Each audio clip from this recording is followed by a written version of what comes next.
Fa caldo e non c'è nulla di anormale, in realtà aumentano gli accessi al pronto soccorso e anche le telefonate al 118 e al 116 117, anche da parte di anziani che hanno bisogno a volte anche solo di essere rincuorati oppure hanno realmente un problema. In questo periodo magari i figli sono anche in vacanza e quindi conseguentemente qualche telefonata in più può esserci. Temperature soffocanti e aumentano in questo periodo anche le chiamate al 118 da parte di anziani e anziane stremati proprio dal caldo.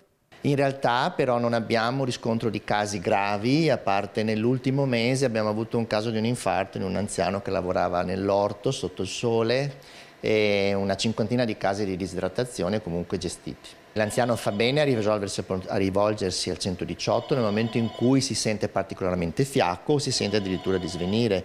E questo è un segnale d'allarme per cui è bene che chiami e poi naturalmente interveniamo. Non è una novità che in estate si riceva un numero maggiore di chiamate da parte dei soggetti più sensibili. L'importante è non lasciare mai solo l'anziano, nemmeno da lontano. Parenti e amici devono assicurarsi che vengano adottate tutte le precauzioni necessarie.